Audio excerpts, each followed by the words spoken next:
ZEE5 ಇರುವಾಗ ನೀವು ನಿಮ್ಮ ನೆಚ್ಚಿನ ಶೋಗಳನ್ನ ಎಂದಿಗೂ ಮಿಸ್ ಮಾಡಿಕೊಳ್ಳುವುದಿಲ್ಲ. ಅದು ಸಂಪೂರ್ಣ ಉಚಿತವಾಗಿ.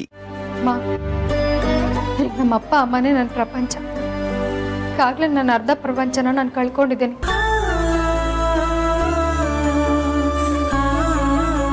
ಇನ್ನೊಂದು ಅರ್ಧ ಪ್ರಪಂಚನ ನಾನು ಕಳ್ಕೊಳ್ಳೋದಕ್ಕೆ ರೆಡಿ ಇಲ್ಲಮ್ಮ. ನನಗೆ ನಮ್ಮಮ್ಮ ಬೇಕು. ಅಮ್ಮ ಹಾಗೆಲ್ಲ ಮಾತಾಡಬಾರ್ದು. ನೀನು ಯೋಚನೆ ಮಾಡಬೇಡ, ಧೈರ್ಯ ಕಳ್ಕೋಬೇಡ ಅಮ್ಮ. ಪರಿಮಳ ಅವ್ರ ಮನೆಗೆ ಹೋಗಿ ಅವರನ್ನು ಕನ್ವಿನ್ಸ್ ಮಾಡಿ ಅವರನ್ನು ಕರ್ಕೊಂಡು ಬಂದರೆ ಆಯಿತು. ಇಲ್ಲಮ್ಮ, ನಮ್ಮಮ್ಮ ಬರಲ್ಲ. ಅವಳಿಗೆ ಸ್ವಾಭಿಮಾನ ತುಂಬ ಜಾಸ್ತಿ.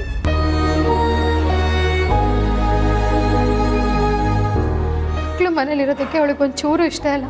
ಅವ್ರನ್ನ ಒಪ್ಪಿಸಿ ಇಲ್ಲಿ ಕರ್ಕೊಂಬರೋದು ತುಂಬ ದೊಡ್ಡ ಕಷ್ಟ. ಅದಾಗ್ತಿರೋ ವಿಚಾರಮ್ಮ. ಬೇರೆ ಏನಾದರೂ ಮಾಡಬೇಕು.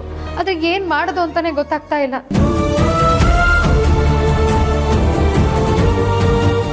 ಅಮ್ಮ ಇರು, ಪರಿಯಮ್ಮನ ಮನೆ ಹತ್ರ ಸೆಕ್ಯೂರಿಟಿನ ಅರೇಂಜ್ ಮಾಡ್ತೀನಿ. ಮೊದಲ ಕೆಲಸ ಮಾಡಿ ರಾಜಣ್ಣ. ಅಂದಾಗೆ ಅಮ್ಮ, ಪರಿಮಳ ಅವ್ರನ್ನ ಒಪ್ಪಿಸಿ ಕರ್ಕೊಂಡು ಬರೋದಕ್ಕೆ ಆಗೋದೇ ಇಲ್ವಾ? ಇಲ್ಲಮ್ಮ, ಖಂಡಿತ ಆಗಲ್ಲ. ಅದೇ ನನಗೆ ಬೇಜಾರು. ಪರಿಸ್ಥಿತಿಲಿ ನಮ್ಮಮ್ಮ ನನ್ನ ಕಣ್ಮುಂದೆ ಓಡಾಡ್ಕೊಂಡಿದ್ರೇ ನನಗೆ ನೆಮ್ಮದಿ. ಇಲ್ಲ ಅಂದರೆ ಅವ್ರಿಗಲ್ಲಿ ಏನಾಯಿತು, ಹೇಗಿದ್ದಾರೋ ಅಂತ ನನಗೆ ತಲೆ ಕೆಡ್ಸ್ಕೊಂಡು ಸಾಕಾಗೋಗುತ್ತೆ. ನನಗೆ ನಮ್ಮಮ್ಮ ಬೇಕಮ್ಮ. ನೋಡಿ ಪರಿಮಳ ಅವರೇ, ಅದು ನಿಮ್ಮ ಬೀಗರ ಮನೆ ಅಂತ ನೀವು ಸಂಕೋಚ ಪಟ್ಕೊಳ್ಳೋದು ಬೇಡ. ಇನ್ನು ಮುಂದೆ ಅದು ನಿಮ್ಮ ಮನೆ, ನಿಮ್ಮ ಮಕ್ಕಳ ಮನೆ. ನಾನು ಅಲ್ಲಿಗೆ ಯಾಕೆ ಬರಬೇಕು ಹೇಳಿ? ನಾನು ಇಲ್ಲೇ ಆರಾಮವಾಗಿದ್ದೀನಿ.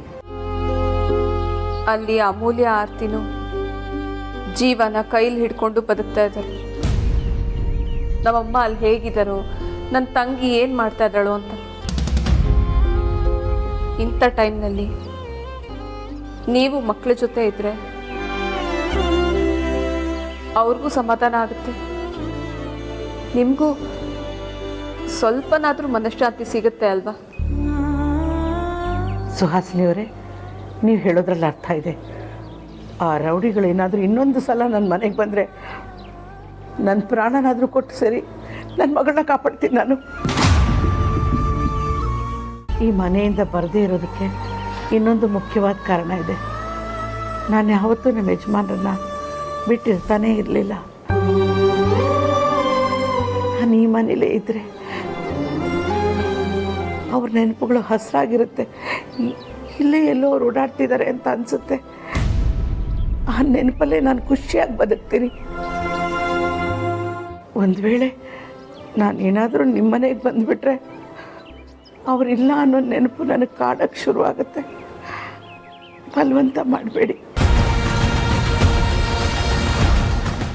ZEE5 ಆಪ್ ಡೌನ್ಲೋಡ್ ಮಾಡಿ ಎಲ್ಲಾ ಸಂಚಿಕೆಗಳನ್ನು ಸಂಪೂರ್ಣ ಉಚಿತವಾಗಿ ನೋಡಿ.